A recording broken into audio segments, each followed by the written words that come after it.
moving forward and ideating around this particular, what this activity could look like, how this grant could be spent, and kind of being partly responsible for ensuring that kind of those benchmarks are met, attending those quarterly calls, participating in our quarterly surveys, working with the program expert that I mentioned.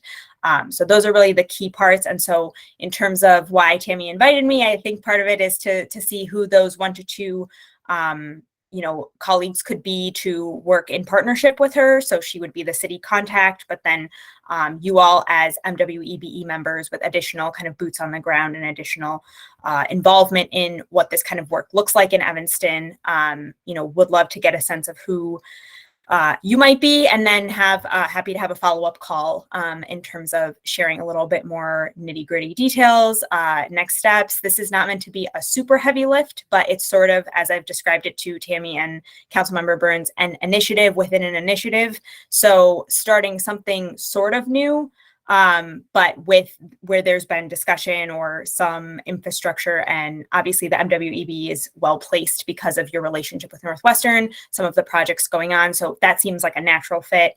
But really, everyone's welcome to kind of ideate differently depending on who's interested in being involved. So I don't know if there's further context, Tammy or Councilmember Burns, that would be helpful from that. Thank you. Yeah, I think I could probably help out just a bit, and then we can move on to the next agenda unless there's any other questions. But basically, my thought was one of the group number 3, Michael and Ernest, are already, one of their goals is to work on trying to find ways to increase NWEB contractors and workers on big construction projects, especially in Evanston. And so Safaya really emphasized that that for this cohort, that they were really looking for initiatives that are already underway. And so I thought Northwestern's $800 million project would be a good project to work on as part of this initiative.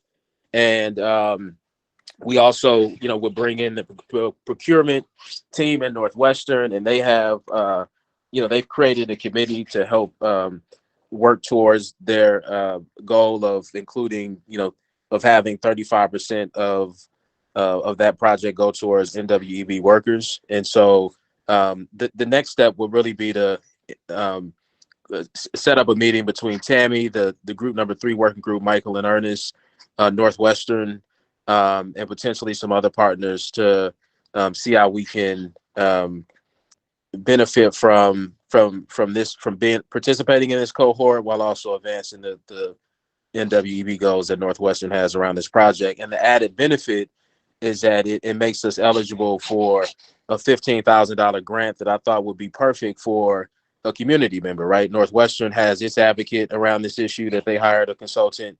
And so we could hire just a community member that is able and willing to advocate on behalf of kind of Evanston, the interests of kind of workers and contractors in Evanston that can work alongside Northwestern and their consultant.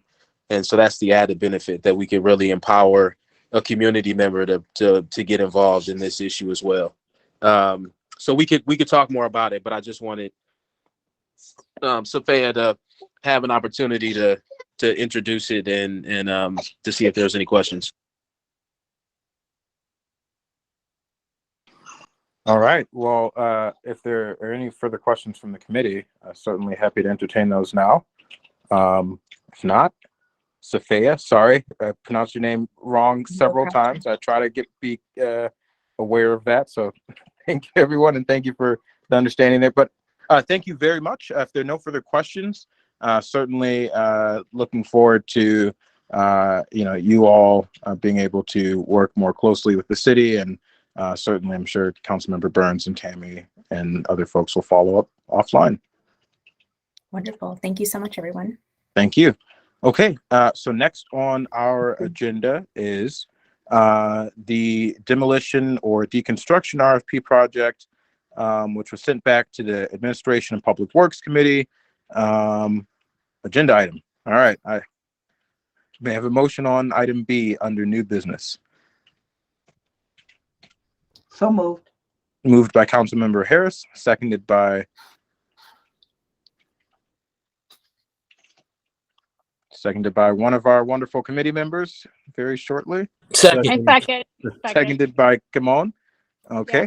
All right. I think this is Aina.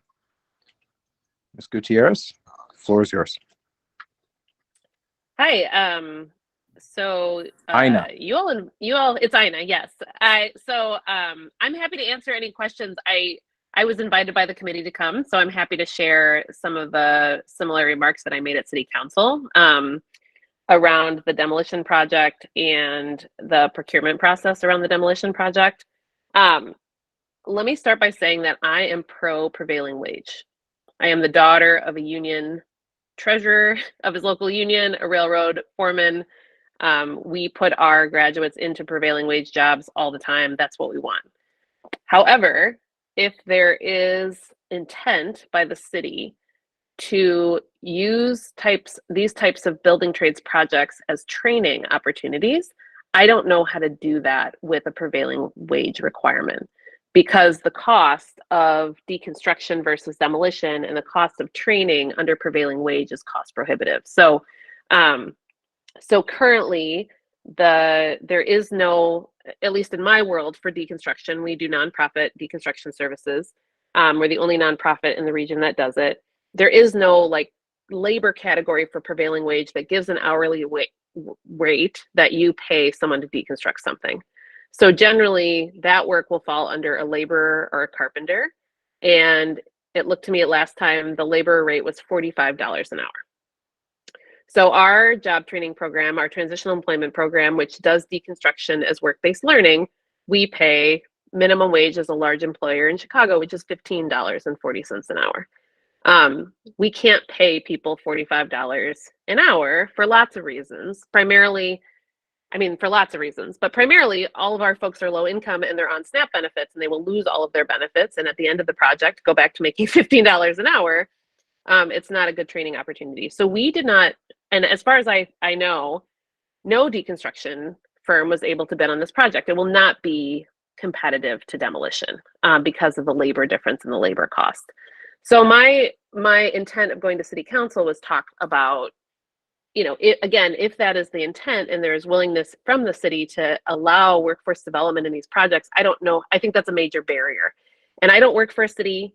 I am not an expert on prevailing wage, but I do wonder if there are solutions to kind of that issue. So that was kind of the first piece around the project that I spoke to. The second piece is really around how bids are rated for projects like this. And so if environmental sustainability, if waste diversion, reduction of air pollution, workforce development, whatever those things, if it's not part of the scoring metric for the bids, no one has any incentive to do it. So I think it's really thinking about if that's, again, a direction that the city wants to take, and that there's significant budget commitment that the city has made in both of those areas. I believe that the way that the procurement process would be to include some of those community-wide commitments as well. So I did speak to this issue. Trying not to make things too complicated for people. For me, it's not actually just about Emerson and Jackson. It's more broadly about what the city's intention is on these projects and how do we procure them to meet our goals.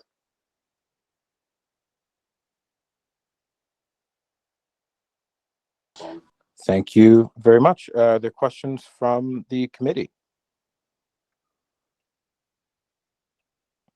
Seeing no. Go ahead, Michael. a quick question. Sorry. So just to be clear, Ina, you guys are talking about bidding on a deconstruction project that the city has available, but they are mandating prevailing scale for the job. So the RFP, and again, I don't know a lot about municipal procurement. The RFP was for the deconstruction or demolition of a 1-acre parcel at Emerson and Jackson that has 7 residential units and a couple, like a garage and a really cool 100-year-old barn, like some, stuff on it. So we approached it intending to bid. It was not advertised as prevailing wage. Again, I didn't think to ask about it. We walked the site. We decided to put together a bid for it, discovered it was prevailing wage. And because it's prevailing wage, deconstruction can't be cost competitive. It's literally 6 deconstruction jobs equals 1 demolition job. Uh-huh. So we didn't bid, and no one else bid either. in the deconstruction space. So then, because of the process that's been set out, it was going to be awarded to a traditional, an EBE contractor who I know and does a fair amount of demolition for the city of Evanston, but it is traditional demolition. And so there are environmental impacts to that. And it seems to me, again, as a resident of Evanston and involved in this stuff, but not part of city staff, is that there's an intent to think about the assets of the city and how we procurement in a way that reflects our values. And the whole reason why this committee exists, right? At the municipal letter, like there's intent for MWEBE work. I believe that there should be similar intent for workforce development and environmental sustainability in these projects. And I just wanted to lift up the barriers to that. I don't know that I have any brilliant solutions.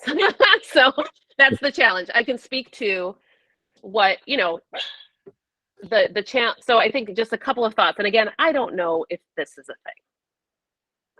But like, I don't know how procurement works for anything that the city does. So again, under the Prevailing Wage Act, it's a public works project, but there's lots of ways that taxpayer dollars are spent that's not prevailing wage.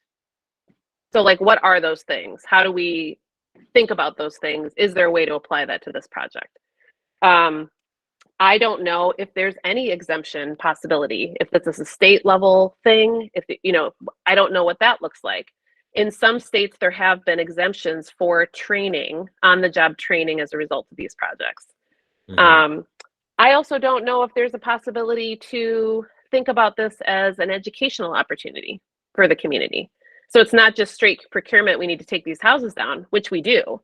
But is there an opportunity to think about this as environmental education and outreach, as job training and vocational training as part of education and really learning that way? These are all questions I have. Again, I don't know what the possibilities are, but as long as these projects are public work, that fall under this requirement, for this project and any other project, the city just bought a laundromat, right? They're not going to keep it as a laundromat, is my understanding. So how does that work? There's no other option in my mind but demolition, unless there is an adjustment to the procurement process to allow, and not just us, right? We're probably the only workforce development who does deconstruction out there.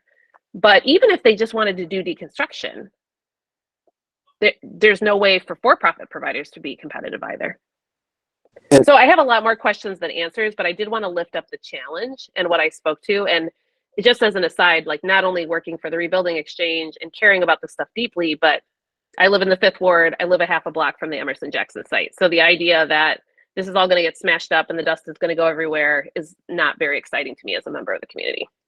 And so real quick, Chair, if I may, so I actually asked Tammy to invite Ina in anticipation to her comments, because I understood what she spoke during one of our during our council meeting, I believe. Also invited our law department to weigh in on the question of prevailing wage, specific to the issue of whether or not there are exemptions for nonprofit organizations, training organizations. And so if Chair, we can hold comments to complete the full presentation, which includes allowing the law department to walk us through that Prevailing Wage Act or whatever it's called, and then kick it back out for questions and comments from committee members.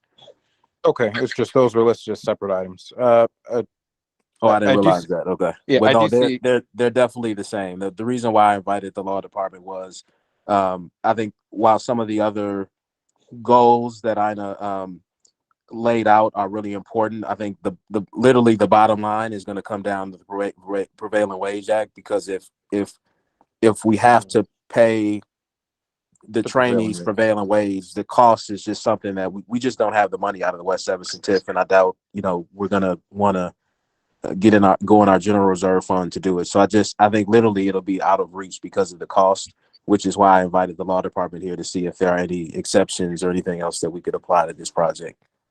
Wonderful. I do see Kamon's hand has been up, and then maybe I'll just take that question, and then we'll have a motion on the other two items, and we'll just discuss all three at the same time. Kamon? Yeah, thank you. So I guess we'll get a little bit more information on the prevailing wage, but Ayanna, I don't know if I missed this part, but Bobby, you kind of explained it. So the issue with this project being prevailing wage is because you would have to pay the contractors more money. We would have to pay our crew, which would actually do the work, to take apart the materials, $45 an hour per person. Okay, so I'm guessing what is the issue with that, since they are like MWEBE crew members, right? So they're transitional employees. So the training program is paid, but not at that prevailing wage. But the bigger issue, to Bobby's point, is it would cost probably 3 times what the demolition contractor bid was. And the budget for that, is my understanding, it's just not cost competitive. So we would want to save the material, and we want to use it as a job training opportunity, but it's not feasible for us to pay it as prevailing wage. And we also have additional barriers with our program and why we wouldn't pay prevailing wage. We could certainly bid on it as prevailing wage, but we decided not to because we didn't think it would be cost competitive. And so it wouldn't be chosen as a bid. Yeah, and just to, come on, just another way to think about it is because it's a training program, they're probably going to have a lot of trainees involved. So each person would need to get, be compensated. And also because it's deconstruction, it'll take longer. And so both take of longer, those, and our trainees also don't know what they're doing. Like we put untrained people on construction sites all the time. Right. So we're slower. We're not even cost competitive with for-profit deconstruction providers, but none of them bid either. And so another job, like in comparison, the Recon or some of the other people that apply, they might just have a 2 or 3 person crew out there with a hose and I can't remember what that equipment is called, but big machine, some big heavy machinery, just knocking stuff down, hosing it to suppress the dust as much as possible. And that's the gig, right? It's a 2 or 3 person, job, and that's it. Whereas, INA's, because it's workforce, because it's training a lot more workers, it's going to take longer because it's deconstruction, really taking the time to salvage as much as they can and repurpose it or sell it. So yeah, hopefully that helps. Come on, and come on, you still have that helps. If you have any other questions. No, that helps. Thank you. I got it. Okay, I see that Jared put his hand down. So then may I have a motion on, so we can discuss this all at the same time, to include with item B, item C and D? Without objection, we'll make that friendly amendment. With no objection, all right. Council Johnson, if you want to hop into the conversation here, based on what we were just discussing, and begin your presentation, then we'll kind of circle back to Ina afterwards. Sure. So I don't have a presentation necessarily, but I did prepare a memo for the committee to review, kind of outlining generally what the key terms in the Prevailing Wage Act are, what they mean, and how they relate to not-for-profit entities. Now, circuit courts have found that not-for-profit entities who engage in public works or receive public funds are deemed as public bodies, so they would be subject to the Prevailing Wage Act.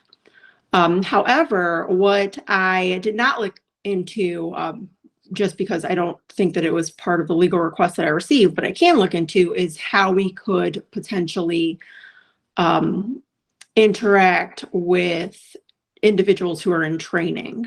So they may not have the same titles necessarily as, full-fledged laborers who are doing the type of projects or actions that we need for a demolition project. So I can look more into that to see if there are any carve-outs in the Act for training specifically, or if there is any sort of way to maybe categorize trainees differently than we would people who may be, licensed or certified for a certain position. So I can certainly look more into that as well. I know that I was asked also about classifications for the RFPs, like racial classifications. Do you want me to discuss that now, or do we want to speak about that. Sure, you can go into that I now. think that's a. Oh, I separate think that item? might be a separate issue. Tammy, isn't that a separate issue? The way we discussed it, I think I recall, but Yes, that's a separate. yeah, that's a separate issue. Yeah. Okay, so I will hold on to that for now. But are Okay. there any questions about the Prevailing Wage Act as it relates to not-for-profits generally? I'm looking, sorry, I'm trying to get my, remove this as your presentation. All right, now I can see. I don't see any hands up. Oh. Oh, there's Angela. Thank you. So, and I know that I have my notes on this from the prior time, Ina, that you spoke with us about prevailing wage. And so apprenticeships are also paid at prevailing wage, just as I am not fully versed on all the different levels of these types of jobs. So that would be super helpful to understand. Is there a difference between someone who is in apprenticeship? Could you have in this type of a prevailing wage job, someone who is at prevailing wage technically supervising a group of people who might not be at the same level as them? Right. So the only, and again, happy to have an attorney here, not an attorney. But my understanding from the Prevailing Wage Act is that apprentices can be covered if they are Department of Labor registered apprenticeship programs. However, and they are able to be paid at a lower wage, an apprenticeship level wage, which for a union is still going to be like 25, 30, 35 bucks an hour. The bigger barrier for us actually is the job training scale. So my understanding from other folks that do this is that you need a certain number of journeyman level supervisors for that person to be able to work on the project. And so we might train, we operated a crew of 6 to 8 people at a time that would all get work experience doing this project. You might get one apprentice with so many journey people. So it's also like thinking about impact and the amount of impact that we can have working at the scale. Thank you. For me, it's not, so it's not, my question would be less about how nonprofits interact with prevailing wage, more about the requirement of prevailing wage on these types of projects, and do they have to be in the procurement process? Like I'd be curious about exemptions, but I'm also curious about like when prevailing wage kicks in for what types of projects and when it doesn't. That's my question. Mari, I don't know if you have an answer now. And then I don't know if Angela was done. Sorry, Angela, you still have the floor. Please continue. My only question was Mari, I don't know if you're prepared to answer that now. But if not, if we could try to put you and Ina together between, this meeting and the next APW meeting, and Tammy, you can, we can forward these minutes over to the APW committee just so they know that we discussed it and what some of our concerns and questions were at this meeting. We can forward that to APW, and then Mari, if you could have some of these answers at the next APW meeting, that would be great. And then let's see. I could definitely do that. It would be helpful for me to speak with Ina just offline so that I can kind of have more information about how the program works specifically, what certifications are, just more of like a baseline understanding of the nuances. So I think that I could have a more appropriate answer for the organization specifically. In general, as far as procurement goes, City of Evanston as a government entity with tax funds as well as state and federal funds are the city is subject to the Prevailing Wage Act. So I can't necessarily answer ways to get around that. But if I understood better kind of what the nuances of the program were, I could see if there are carve-outs within the act itself or within the structure of the positions that would allow for something a little more lenient or less financially strenuous. That would be great. And the other thing I will say that's kind of ironic about all of this is that a lot of our programming at the moment is funded by the state of Illinois, right? The state of Illinois is investing in pre-apprenticeship. to get people into prevailing wage jobs. So then the idea that you can't get training by working on public works projects is strange to me. And I know well beyond the scope of this conversation, but it's, we're not registered with the Department of Labor, but we are funded by the Illinois Works Pre-Apprenticeship Program, which is through the Department of Commerce, through the state of Illinois. And so I just feel like and this is all new too, right? Just in the last couple of years, there's been greater state investment. I just wonder, and I'm not doing, we're super above board. I certainly don't want to get into a situation where we're not abiding by the law, right? We want to abide by the law, but it does seem odd to me that there wouldn't be an opportunity for some kind of exemption given the opportunity that presents themselves by some of these public work projects and by organizations who are being funded by the state to train people to be able to access these careers. It just seems strange. Okay, thank you. So I see Michael has his hand up next. You're going to join in? Yeah, I just wanted to say that if anybody on the committee doesn't know what INA and the warehouse do, I highly suggest you go check them out. They are a foundational piece to everything that we're going to be talking about in the next section of this meeting. They are, they are the people on the ground preparing our youth to enter the trades markets and the trades industries and build tradespeople that can be employed locally and ultimately, foster entrepreneurial and small business growth. So if we can't figure out a way to work them into our public funding for these projects, we got to do something else, and continue to support them. But it seems like a real lost opportunity. I know the laws are the laws, and I'm not suggesting anybody at the city or otherwise break them, but to lose the opportunity to reclaim valuable resources from the site and to lose the opportunity to not train local residents with a local not-for-profit who's committed to workforce development in the city, again, just seems like that we're being forced to kind of pick one path or the other. We're going to pick prevailing scale for 3 people, right, on this job for an MBE company potentially. That's great. That's not a bad thing. But there may be a greater good here that requires more flexibility. And I'm glad that the city has involved the legal department with them to work on this issue, because I think it is a very big issue that Ina's pointing out, but there's probably going to be, when we start digging into it, dozens and dozens of opportunities or roadblocks for more of this type of work. And I do think it's foundational to what we're about to talk about with our work groups and our work plans, that we have trained people that are qualified to work for contractors going forward. And if the city can't use its resources to train them on their own projects, it just seems a little disconnected. So it's worthwhile exploring however we can, I think. Yeah.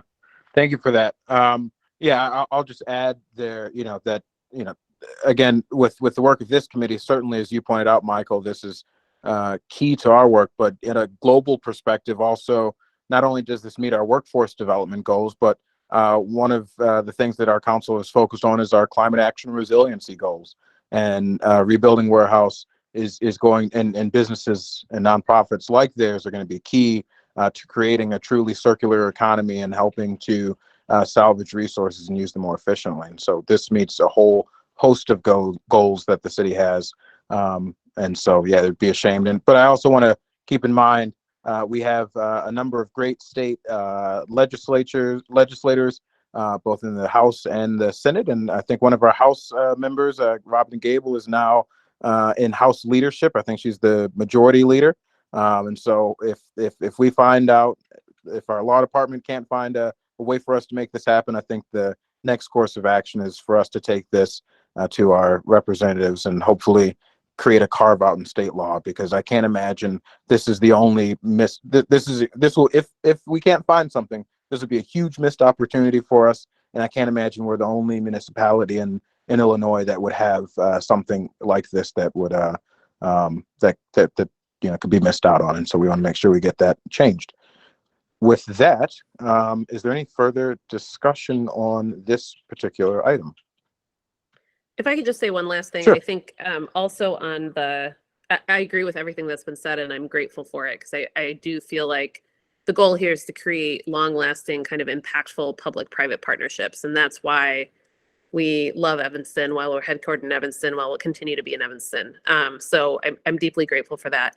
I do think, though, there will be additional investment from the state and nationwide on green jobs and climate jobs, and that will come this year through the Climate Energy Jobs Act, or CEJA. And so there is going to be even more funding towards environmentally friendly and sustainable careers. And we're going to be at the forefront of that. And so again, like, as much as we can partner with the city to create those pathways, and in our model, it's doing the work. It's doing the work. It's being on the site, and it's doing the transitional employment and getting a pathway to be able to move forward. So just to name, the state has made a fair amount of investment, and it's been the first time for us. We're literally finished our first year of ever receiving government funding directly from the state. And I think there's going to be more opportunities for that funding. And so again, just to emphasize that pipeline, everyone's on the same page toward this common goal, but it's a new thing. And so we have to figure out ways to be able to modify either procurement or ownership or whatever the levers are that we can pull to make this happen, because we all want the same thing. Thank you. Okay, and well, I guess we will continue. So on. I think we have our. Oh, go ahead. Yeah, well, Councilmember Burns. I just want to do a quick time. So the next APW meeting is on the 23rd. I think typically we like stuff to be in the packet by Friday at the latest. We can make some. I don't think the packet. I mean, there could be some exceptions made. I think we could do we could provide packet information all the way up to the day. I don't think there's any OMA rules about that. But I just wanted to give folks an idea of what we're looking at. I believe this is coming back to the next APW committee, which is on Monday, January 23rd. And so, Ina, if you can work with Mari before then to try to figure this out so that we can discuss it on as early as Monday. Now, we certainly can hold it or table it and have the discussion at a future meeting. But I think there is some urgency around this issue. Part of the reason why I took this issue on and really advocated, worked with the owner to get a deal and advocated to my colleagues to get a deal done here is because it is, as you know, I know living over there, a blight, and these houses are in really bad shape, and I get pretty regular calls about the fact that why are we allowing the fences to be up and boards in certain areas to be up that really need to be up to keep people out at this point, and why are we allowing it to continue to go on in this neighborhood and we wouldn't allow it in other neighborhoods, right? I'm getting all types of things from community members, and rightfully so. So we do need to keep a pace on this. So if and I'm saying all to say just encourage y'all to hopefully you can get together before that meeting so that we can have a good discussion on Monday. Yeah, I mean, the materials are deteriorating before our eyes, so it's in Right. all of our Yeah. Mari, I am at your service. Perfect. Thank you. That's all I got, Chair. Okay, thank you, actual chair.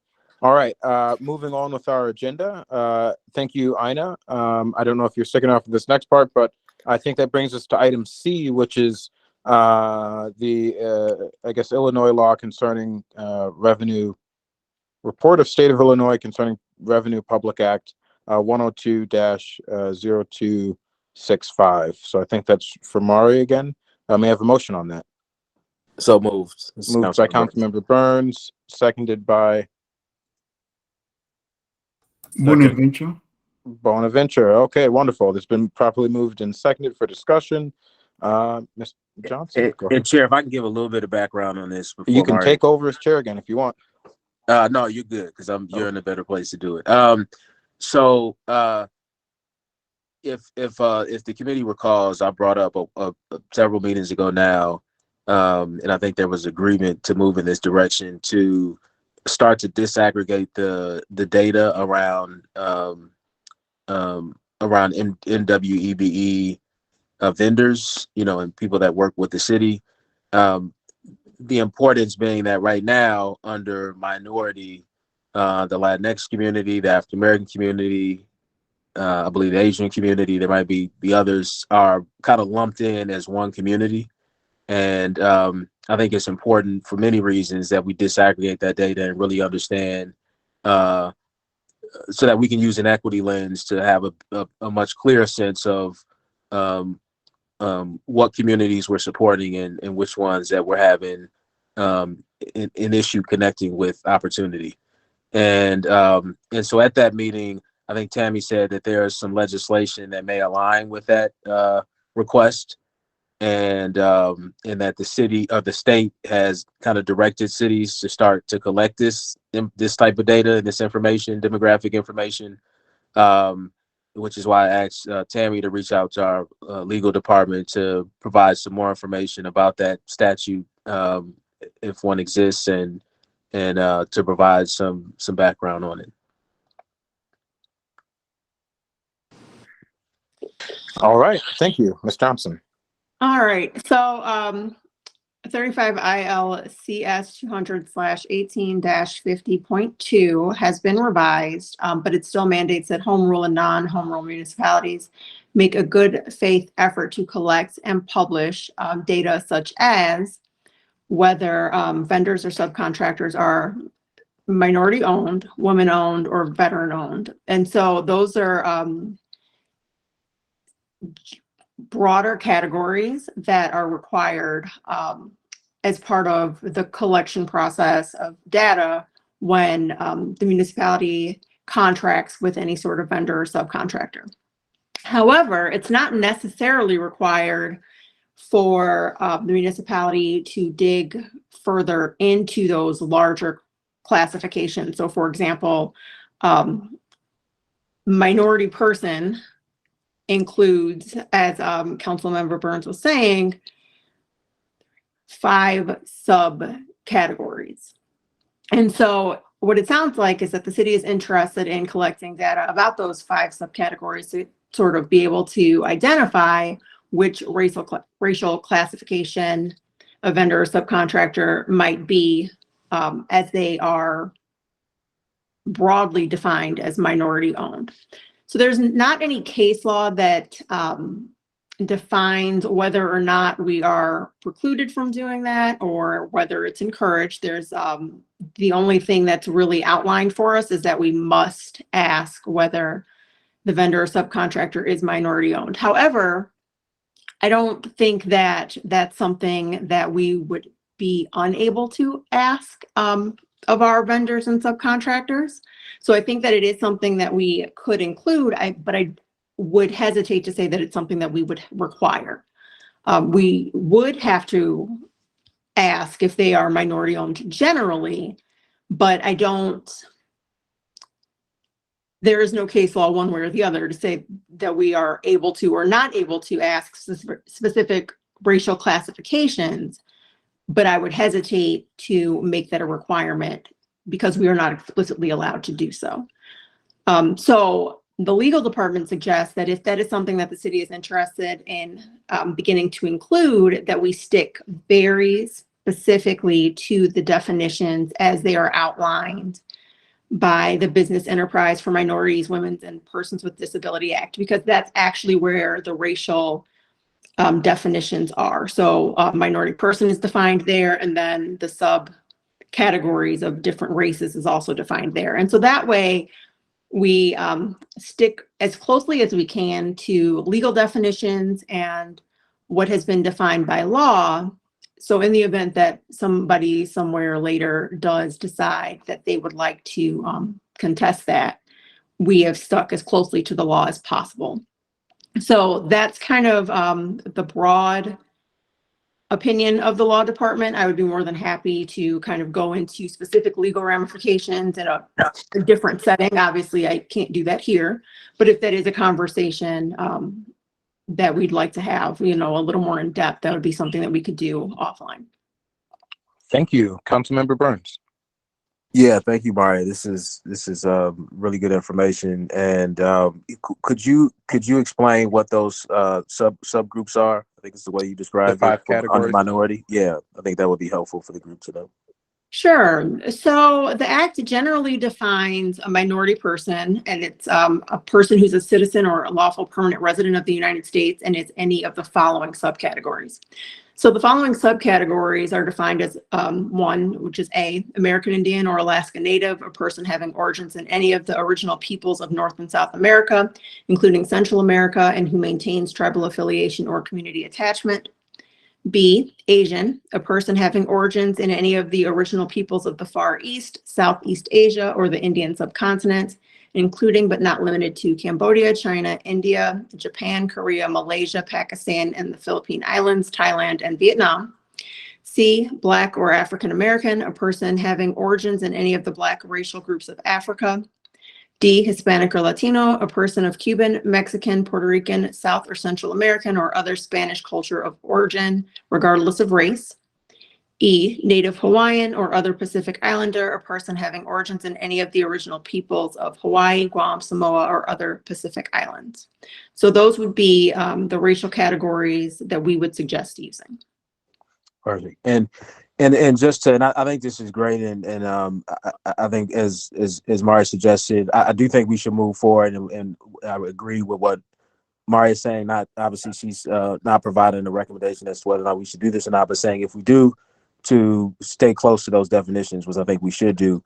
But just to give just a brief background of why I think this is important is because all of those different groups that we just heard have certainly some shared experiences, but a really different history in this country.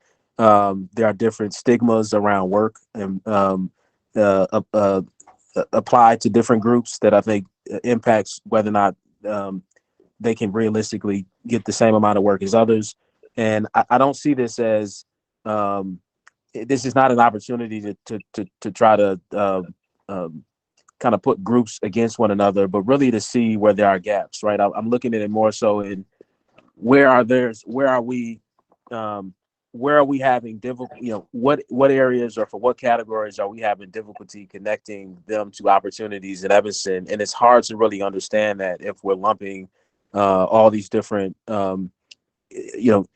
people who have different experiences into one minority group. I don't think that really helps us address some of the underlying issues that make it difficult for people to find opportunity in Evanston. And I think it also makes it really difficult to have a genuine discussion about racial equity, advancing some of the racial equity goals that we also have. So just wanted to provide that as some background. And again, whether we make it a requirement or we just strongly, we put it on the application or wherever it would be and just encourage people to fill it out, but it's not mandatory. I'd be fine with either or, but I do think it's important we start collecting that data. Thank you very much, Councilmember Burns, for your comments there. Kimon. Sorry, so real quick, I forgot. So what was the underlining factor as to why we can have that requirement for the LEP program again and like the contractors? Ms. Johnson?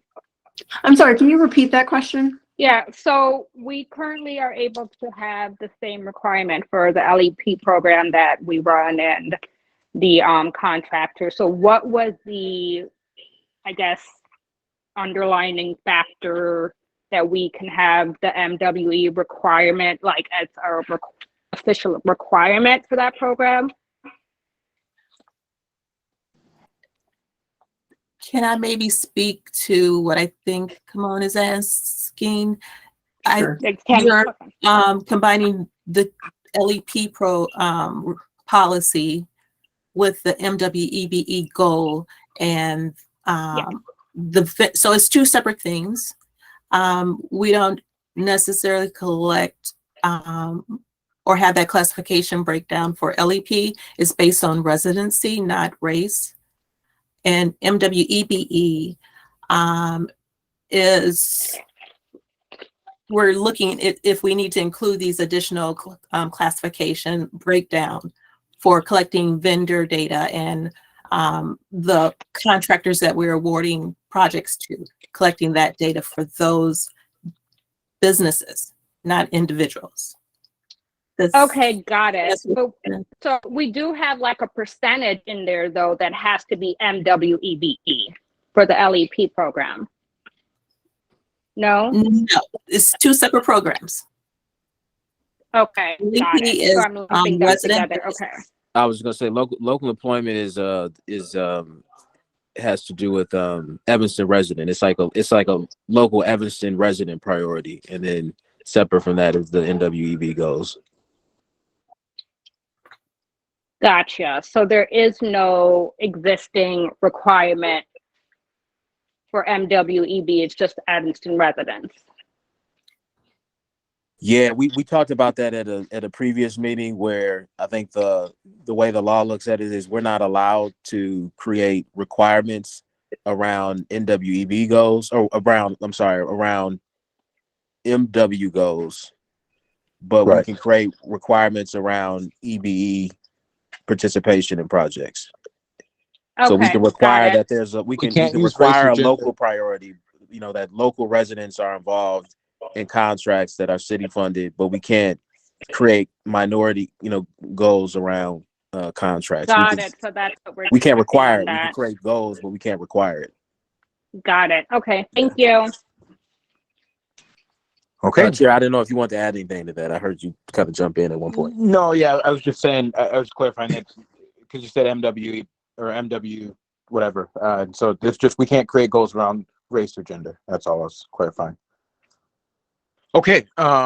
So with that, I think we are on to, thank you, Mari, for your thorough research on this. And Chair, was this an item for discussion, just so I can keep up with it? I believe it wasn't listed for action or for discussion. I presume Okay. it's for discussion. It seems like it's just Okay. a report. Yeah, I'll bring it back for because I would like us to ultimately discuss and vote on this, but we'll bring it back at a future meeting. Wonderful. That's all, Chair. Thank you. Okay. So with that, the last thing on our agenda that we have not yet dealt with is the MWEBE committee work plan updates. So I'm gonna let's get that pulled up. If we need a motion, so moved. I don't know if we need a Yeah, motion. moved by Councilmember Burns, seconded by Second. Councilmember Harris. Why am I not able to get this pulled up on my agenda here? All right, well, let's start with the updates. I think we have a number of committees here that maybe have some updates. So Michael seemed pretty enthused, so maybe I'll just kick it to you, Michael, to kick us off. Yeah, and to give some background. So we obviously been working on the work plan. We have 3 working groups, 3 goals, and out of those goals, the assignment was to meet with your team and to come up with strategies and objectives. Group number 1 completed the assignment. Now group and presented, I believe, at the previous NWEB committee meeting, and then since then, group 2. I think had one of their members were out of town, and then group 3 had met, but hadn't put pen to paper yet. But at this point, all groups have provided, have completed the assignment and provided a Word doc that describes how they would achieve their goal. And so, yeah, we can start off with, as the chair, Councilman Reed said, with group number 3, I believe, Michael and Ernest, if you want to go through your document. Certainly. Thank you for the background there, Councilmember Burns, rightful chair. All right, Michael. Yeah, so Ernest and I have been working on this. We dove in a little quickly, more really looking at the practical side of what's happening and what we're seeing. Do you want me to share the document, or should I just run through it? Just run through our goals and challenges. Yeah, you can share it and run through it, and then I'm gonna add it to all of these to the work plan following this meeting, and then we'll share that out so that everybody has time to review it between this meeting and the next one. So I don't expect anybody to have any clear direction about what we do next, but I at least wanted an opportunity for people to hear from both groups, and if there's any immediate questions or comments, we can bring those up. All right, so Ernest and I talked about challenges, potential strategies and then some potential goals to come out of those things. And Ernest, do you want to go through some of the challenges since you really did some work there? Kind of looking into the existing state of small businesses and MWE businesses. Yeah, that's fine. I mean, some of the challenges as we go down this list, we have identified 5 of them. More than 5, but at least there's 5 areas in which we like to consider and maybe visit. So there's a lack of formally qualified and or certified contractors which reside in Evanston. We're unable to find any, more or less. We have a lot of journeymen and those who are qualified for labor, but no one has structured as a company currently right now in the Evanston area. You also have no centralized system to keep active list of qualified contractors. Because there's no contractors, there's no list to associate them with or to tie them to. So when these projects come up, we should have a list and have those who are qualified to go to and present this to them, give them that opportunity to be involved in some of the opportunities here in Evanston and some of the surrounding areas as well. You have limited access to available training and education programs for those interested in forming or growing a small business and even understanding what that means. So we need to have that education in place right now. So if our goal is to, especially with the Northwestern project coming up, because we know that's, in our face currently right now, but there's tons of other projects currently going on. We have to prepare these individuals to be ready for that and to also grow beyond that point, because the city of Evanston won't stop growing beyond that stadium being built. It's going to continue at that point. Then you have the cost of doing business, helping them to come to an understanding what that means.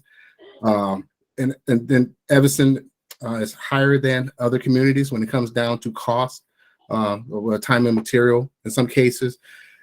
Then also you have the municipal contract may be out of reach for the current level of small businesses right now because they're not prepared, they're not ready, and simply put, that they might not know how to get there at this point.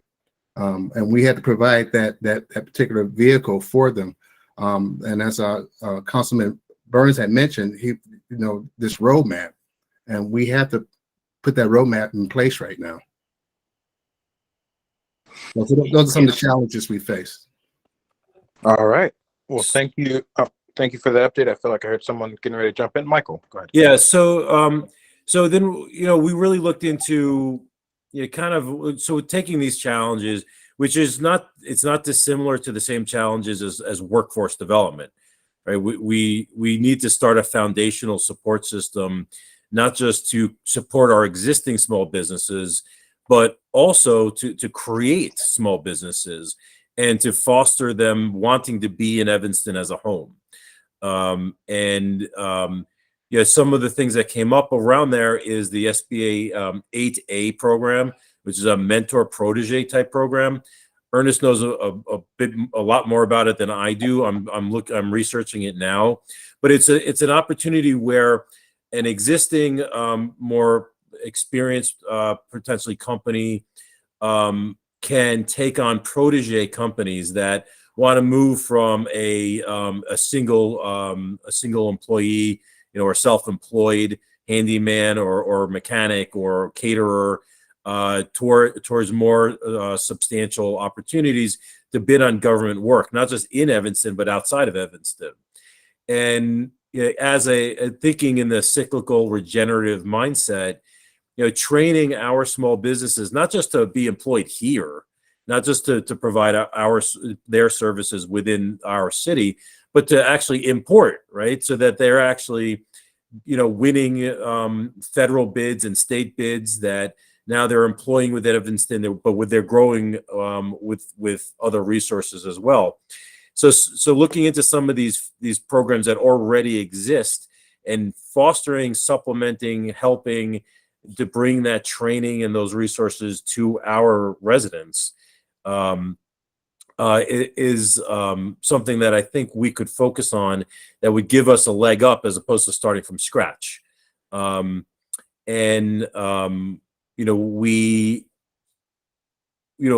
other ideas that we may want to consider are incentives. So there are no incentives for private landlords or homeowners to hire local residents to do work.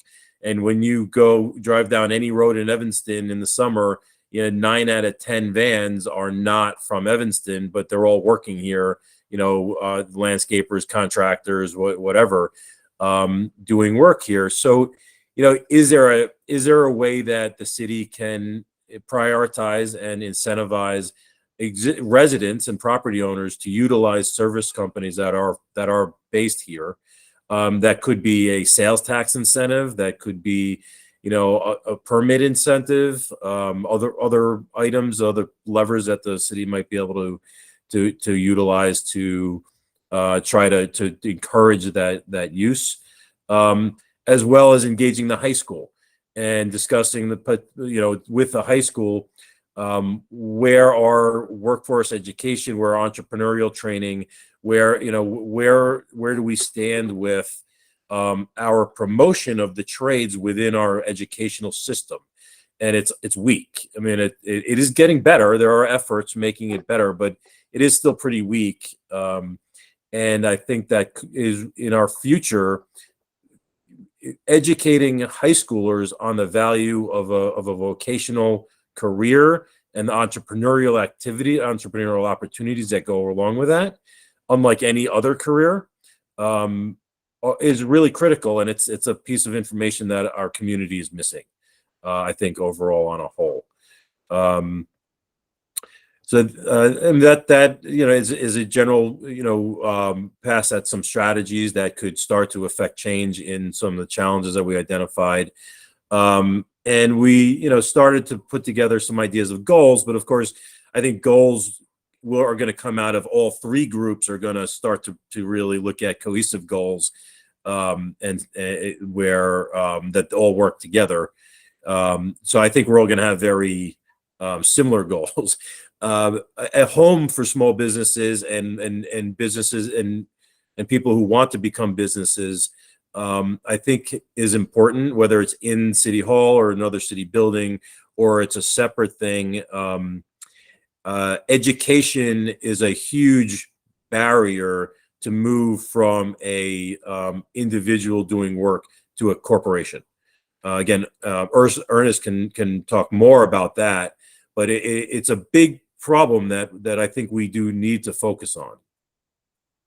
Yeah, I mean, honestly, what happens is you take an individual who's qualified to be a small business, but they never take that extra step at this point. And I've noticed that over the years, 17 years in which I've been here in Evanston, there's very few companies that has taken that step to go beyond a certain point. In certain minority groups, I couldn't quite understand why. But now we have an opportunity. Now that we have the ear of several governmental organizations right now, and also the city, to do this. And I think we have the willingness to take these individuals and prepare them for what's coming. Sometimes we don't have that opportunity to take an individual who's qualified, helping them to understand what it means to be a business, being incorporated, where insurance comes in, why do you need to be bonded, why do you need to know about payroll, why are all these things important? And I think we need to do that, and I think we set those training centers up for that. And also when it comes down to the high schools, our children, they don't have that direction either, and they could. I mean, it's not just coming out being a laborman or whatever, one of the trades. What about owning that business? This is what you need to do and prepare yourself for when it comes down to that you're making that decision to be an entrepreneur, and then offering jobs to other individuals. So it's all in the planning sense of things, but I think that there's huge opportunities here that we're just not taking advantage of. The SBA has a ton of programs. You have the 7J program, we have the joint venture, which is actually tied into the mentor protege program currently right now. And there are certain requirements that a company has to have, but now's the time to do it because they have to be 2 years old, at least be in business for 2 years, just to be recognized as a small disadvantaged business or as a business just in itself. If some of these individuals who aren't trained and ready yet, this is what we're going to have to do.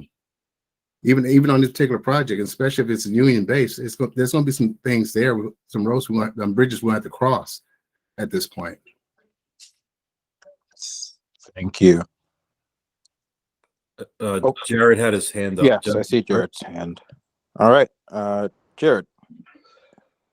Yeah, thank you. Just to add to what you're saying, and I think Michael, I think I may have seen you at some of these meetings as well. But just so that you all can put in your back pocket, that obviously the mayor's the MEAC under Neil Gambo, Mayor's Employment Advisory Council, and Career Pathways at ETHS under Tana Francelno are speaking exactly to what you all are talking about, and especially with the kind of endorsement last year of Senator Tammy Duckworth coming to the high school and talking about how we can get these programs and get these students into these programs to prepare them for exactly what you all are talking about, especially when you talk about preparing high school students to come out and to be diverted from thinking that college is the only way to go. I think there's a huge opportunity to be able to partner with those two entities and the partnerships that they have in order to be able to start this training almost right away. So if that's something that you all have not thought about, or if that's something that's on the back burner that you already mentioned, I apologize for repeating that. No, thank you for bringing it to our attention. Yeah. So I have been to some MEAC meetings and spoken with them, and yes, their intentions are great. They've had a slow go of it, getting real change affected in the high school. They've certainly made some progress in the last few years. I think that our support as a committee and up to city council support from our recommendation could go a long way to continue to influence policy in the school district in order to continue to encourage that work and to really expand it. There are hurdles there. There are a lot, lots of opinions about this discussion. But I think most of us in Evanston, I hope, are recognizing the value and really the loss to our community of not having vocational employment and entrepreneurs in our community. It's a loss of people. When you think about the vocational trades and who coaches our children's sports teams, who participate more in religious organizations, who help out at the schools, who volunteer more in our communities, it's the vocational trades that have the time and the hours and the entrepreneurial efforts that really our communities depend on for greater participation than many office jobs allow for. So it is a multi-pronged element of our community that all modern communities in America have been losing. So I think it's a critical piece that we should support as an organization. Okay, well, thank you for that. If there's nothing else on this group, I want to bring in, I know Bonaventura had to leave 7 minutes ago, so since you're still here, if we can maybe get your group in and let you or maybe he left 7 minutes ago. I'm here. Okay. I'll let you take the lead. Yes, let me see if I can share my... Okay, you're going to share it? Perfect. No, go ahead. You can share your screen. So. Uh-oh. Now I've lost everything. I have it. I can bring it up. Okay, thank you. Okay. Pushing one too many buttons.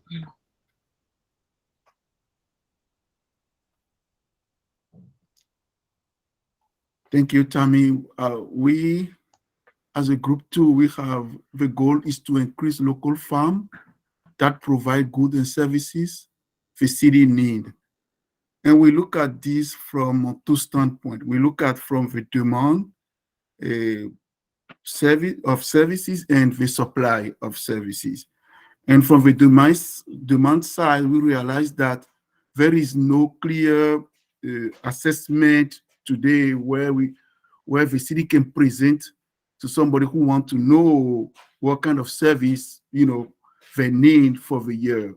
And that would be easy to look for. If you want to do a quick research, we can go back and say, okay, for the last 3 years, what kind of services the city have needed, and how can we provide those kind of services that provide a baseline for those who want to enter the sector. And if we don't have a local farm in that sector, people can come because they know they will have business in that area. So from the demand side, it would be good if we can know what kind of service the city need. That's one. From the supply side, it will be interesting and it will be important to know what kind of farm we have, local farm we have in the city of Evanston, and what kind of skill they have right now. And at some point, look at what kind of skill of experience they will need to be competitive on the city procurement market. So looking at that, we say the first important point, is to, for example, to create an assessment to know the city need in terms of service and work. That will be a quick objective as part of this exercise to know, okay, what kind of service they need, what kind of work they need. And if we know that, then we can look at also what kind of business, if it's possible, farm we have here in Evanston, and what kind of skill they need. If at some point we see some gap between the skill they need to fulfill the city work and the skill they have right now, we can create some training. We can target some people to get some training, and then working with a partner with a workforce development organization, school, consulting, nonprofit, to provide training for those local farm so they can be competitive on the city market. But at the same time, we can also host some open houses program that allow farm in the city to know, okay, what kind of services the city need. And if they don't have the opportunity, they don't have the skill, they can partner with bigger farm outside of the city and bring them in and work with them to be able to bid, to be able to be competitive. That's briefly what we have discussed, and I leave it to the council member Harris to continue. Okay.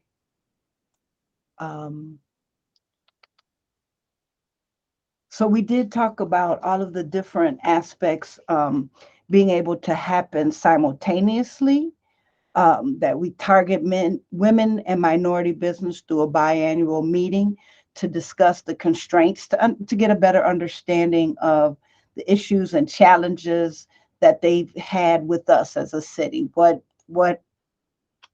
not how have we failed them, but what could we do better, right? I believe in what can we do better as a city to help these different agencies be able to successfully go through our process. We also talked about partnering with workforce development organizations. So that's Oakton Community College, that's consultants, that's nonprofit, the rebuilders. There's so many different agencies out there that we need to be paying attention to and getting them in the pipeline. As we learned today, there will be constraints with that. There's going to be different guidelines, but still really working with them to get them in the pipeline and help them, excuse me, get the training that they may need, giving them information to be able to successfully filter through and saying, these are the trainings that we need. These are the projects that are coming forward. We need to get people trained. I know working at Oakton, that's something we're always looking at. How do we change and grow our workforce development? COVID has shown all institutions of higher learning that the 4-year process is not as desirable anymore. How do we get people out and working? And Oakton is committed to doing that. So working with these institutions that do have workforce development. Host open house programs that allow different vendors access to the procurement process with questions and answer sessions. Again, we have to level the playing field, and sometimes that's explaining a little more, giving a little more opportunity just to be in the know. We will reassess the procurement systems that might allow businesses that have MWEBE requirements to have points towards the bidding system. And I'm not being new, I can't speak to this, but I know, for example, if you go to be a police officer, if you've had military background, you get extra points on your application because you have some of this background information. So we may do that, and I've just missed the mark on that. But allowing different points to be assessed if they meet those requirements, that would level the field. I don't think it gives them a step up. I think it levels the field against the systemic issues that we know plague our country. And then encourage bigger companies to partner and subcontract with the smaller MWEBE. And I'm just learning to work through that acronym, being new. It just ties my tongue up. But working with bigger agencies and really encouraging, if we see 2 different agencies maybe don't fully meet the requirements, have a system in which they can meet, or not meet, but work together to help each organization fulfill the needs that we are desiring to meet these requirements. So that's where we ended. We know there's much more work to do, but that was where we started or ended our process. Okay. Questions or input? Yes. There might be. I see Jerry. I'm sorry, was somebody else about to comment or question as well? No, go ahead, Jared. So I was just wondering, do we still have, I know at one time we had a procurement 101 that the city used to put on, and that was generally to be able to work with, city procurement. Is that something that we still do? Because I haven't seen anything about that in the last couple of years. And if not, why not? What are the factors that took that out of the pipeline? Because I thought that at one time that was something that was very helpful. And if we don't, could we put something like that on? And then, as Councilmember Harris was saying, invite some of those larger corporations to be able to also participate in that and to help out with that and follow through with that. I know Northwestern was doing something like that at the same time, or at one time they were as well, because they have, as you all know, quite a bit of knowledge and background on how to train people to be in their procurement process and on their lists of vendors. So I think that would be one way that we could definitely help out with that. But again, I would need to know the answer to if we still do that. And if we do, I'm sorry that I'm bringing up something that we're already doing. But it obviously needs to be something that is a little more, create a little more awareness around that. And the follow through with that would be something that I think we would want to make sure that we monitor and that we're able to really follow through on and make sure that people are able to go through this process and come out on the other end in the way that we're talking about. Yeah, I don't know if I could. I would imagine COVID interrupted it, right, Tammy, or no? Yes. Okay. So prior to COVID, we were still doing the procurement 101. I would say the year before COVID, the committee wanted to revamp how we did procurement 101, and we were meeting with those other local businesses, bigger local businesses as well. And it was even more of the TIF districts and all of those community partners. We were trying to be inclusive of all of them and just redo the type of program we put on and how it would look. So we were really, prior to COVID, trying to revamp the whole process. Once COVID hit, it was put on the shelf. people started opening back up, and we decided to, still hold off. There was discussion if we were going to do something virtually, and that kind of, it just didn't work at that time. So we haven't addressed Procurement 101 for 2023 or moving forward. Okay, so then we weren't way off, and I appreciate that question, Jared, because I felt like there was something we weren't sure. So whatever we can do as a committee, I think we should be supportive of that, helping that get back on the books, even in its unredefined fashion, because you can redefine as you rolling. We don't have to rebuild the whole plane to fly it if it flew. Now we just tighten the bolts. And well, yeah, thank you very much for that answer, Tammy. And I'm wondering also, are there ways that we can get creative with this? For instance, with the developers that we have that come in and for instance, in the construction field or in the development field, this is not obviously directed at anybody on this committee or any, one council member, but I think that, when we look at the process that we have for developers, when we're talking about affordable housing and the minimal fine that they have to pay if they don't have affordable units, that kind of thing, is there something that we could be creative with those developers and say, hey, we'd like you to also provide a component where we'd like you to help train some of our workforce that may not be ready to work on your project, but we would like you to provide a component at some point that you can train our workforce so that they can work on future projects. I mean, we know that we have projects coming up, whether it's something that's actually in the works like a Northwestern or not. We know that they're coming up, and we know that development will always happen. We know that the other things that we have procurement for is going to continue to happen if we're going to continue to thrive and be and develop economically. Is that something that we can be creative and try and work into the partnerships with these developers? Obviously, we can't make them do it. We can't require them to, but I was just wondering, like I said, if there's a creative way that we might be able to work that into the deal with some of them.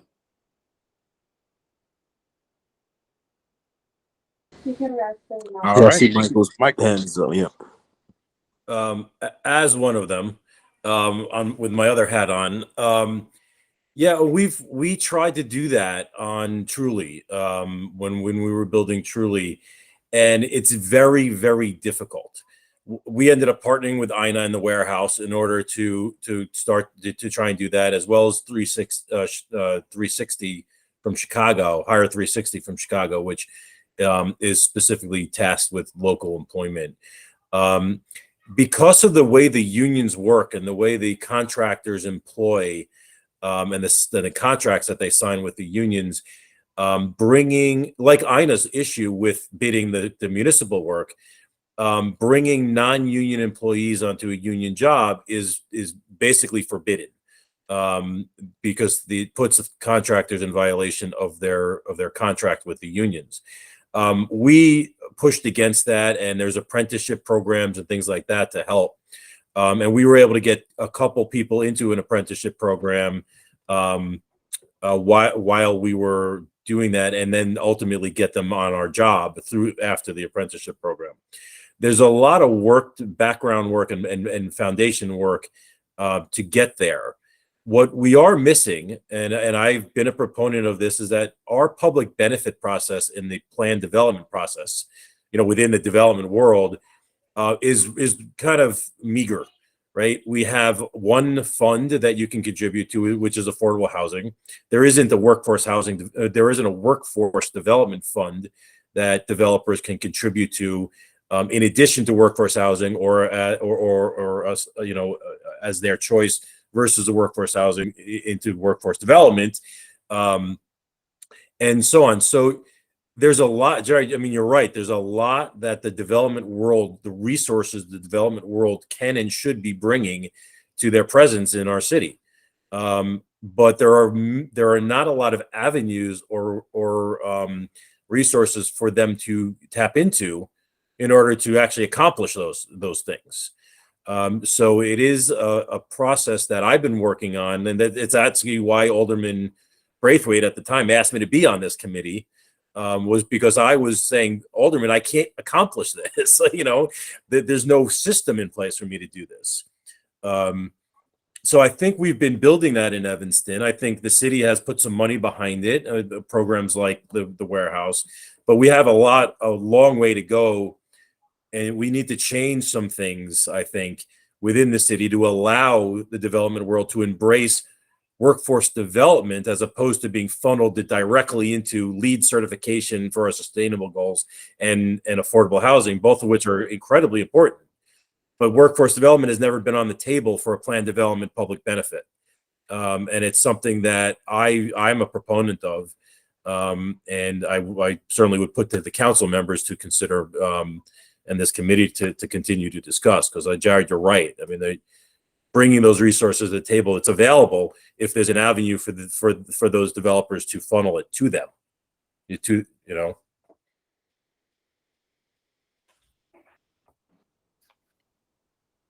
All right, thank you, Ernest. Yeah, just real quick. Are you speaking, Jared? Are you speaking in reference to labormen, more or less, or subcontractors being trained?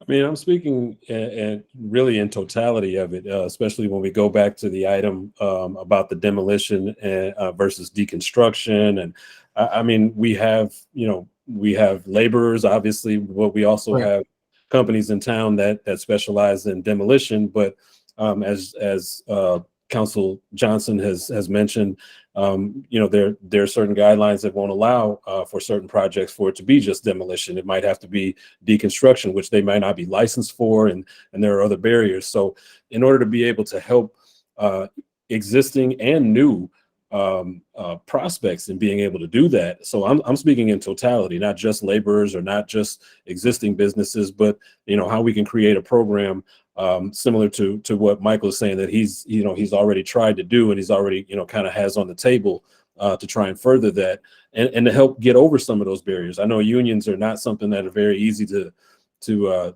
get around, and I'm not suggesting that we get around it, but as I said, I mean, these are questions for people that have a lot more knowledge in this area than I do.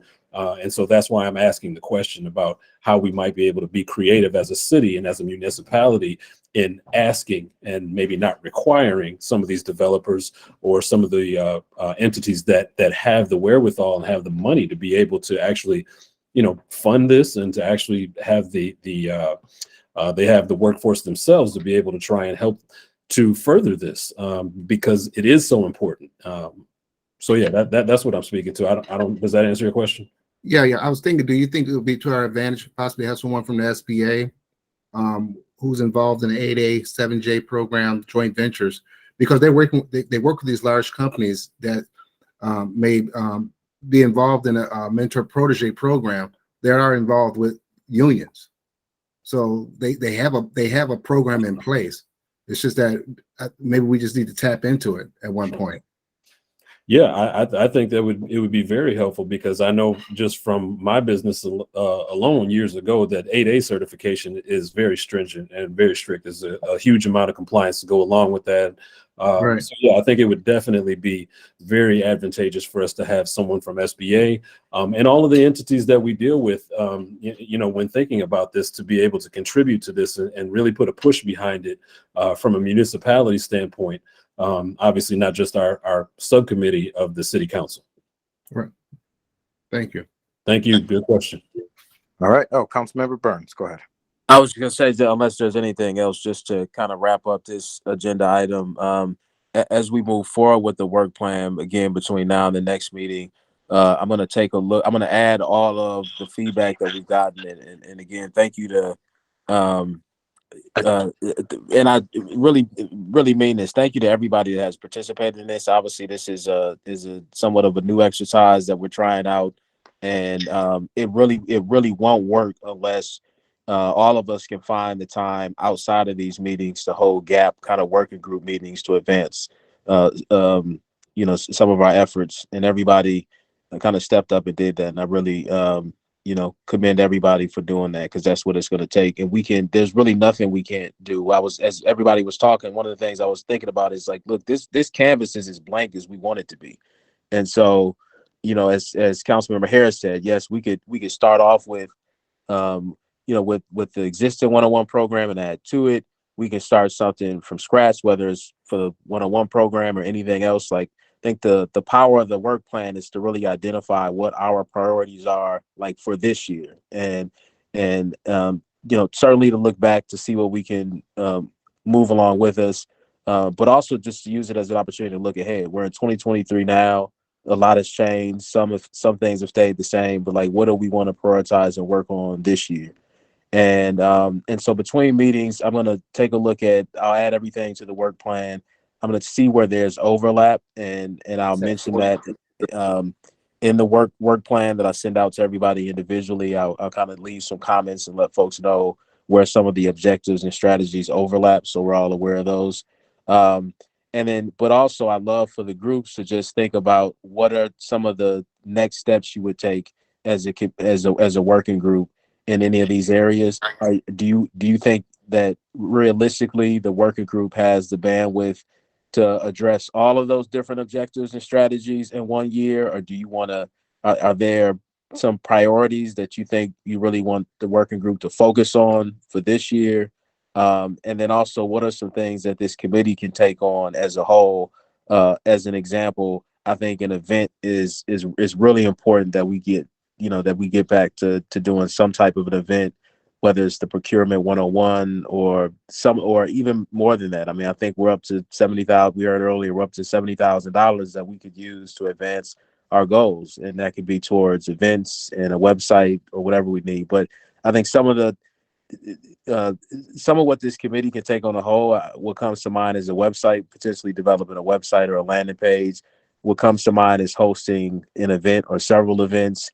What comes to mind is developing some type of survey or a mechanism where we can collect input on how NWEB businesses and vendors need support in the community. So those are just some thoughts.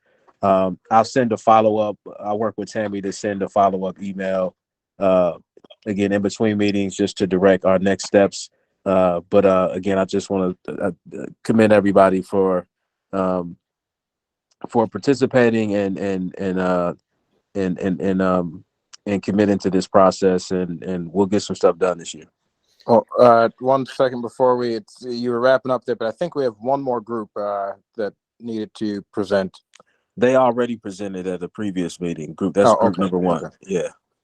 And let me just sincerely apologize, everybody. I did not realize what time it was, and I know it was my questions that kept us on here this long. So I'm really sorry about that. I know you all have had a long day, and I appreciate you staying on for that. There's no need to apologize. This is good work. Good work takes time. So thank you all for sticking in. And for the council members, we're used to this and more. So, and I think staff in many cases are too. So thank you for the questions. Thank you, everyone, as well. Well wishes to Councilmember Burns and his family. And I think we can wrap up. I'm sorry, Ms. Nunez. Yes, Councilmember Reed, there is one more item that we need to just address real quickly, just so that we can advance to council. It's the ordinance change for, let me bring that back up. It went to the referral committee to add the DBE certification to the ordinance. Let me see. We're talking about item amending the city code 117.1. Yes. Oh, we voted on that earlier. We did, but I was told we need to approve it to move it forward to council for their approval. Okay. Did we not vote on that in this meeting earlier? Yeah, we did vote on that in this meeting. We did, but since it has been to the referral committee, I was informed that it needs to be voted on now to move it to council. And yeah, I'm saying that we did that earlier in this meeting. I don't know. I think we voted to approve it, not to move it forward. I think that's what she's saying. Is that what you're saying? That's what I'm saying. Thank you. Oh, okay. Yeah. Well, I will say, I think a vote to approve is a vote to move it forward. That's just generally this body reports to council. So that would be the natural place that it would go to next. But we can just do it again. Yes. Yep. Okay. So moved by Councilmember Harris, seconded by Jared Davis. So this is to move this forward to council. That's amending City Code 1-17-1 to disadvantage business enterprise to the code. We will do a roll call, and I will call the roll if you don't mind, Tammy. Go Councilmember Burns. Aye. Member Noy. Aye. Member Davis. Aye. Member Hendricks. Aye. Councilmember Harris. Aye. And Member McLean. Aye. I believe I hit everyone here. Is John Gonzalez on the committee? No. No. Okay. And then myself, aye. No, he's city staff. The ayes have it. And that moves forward to council. Thank Thank you, Tammy. Thank you, everyone. Thank you, everyone. All right. Good night, everybody. Good Good night. night. The motion. Good night. Have a great evening. Good night. Thank you. Devon, we don't need a motion to close? I guess not. Okay. Good night. Good night. Sorry, I jumped off. I heard you say something, Councilmember Harris. Yes, we don't need a motion to close? No, the chair, if there's no further business before us, the chair can just say there's no further business and the meeting is adjourned. There you go. All Thank right. you. Thank you. Good night. Thank you. Good night, everybody. Thank you. night. Good night.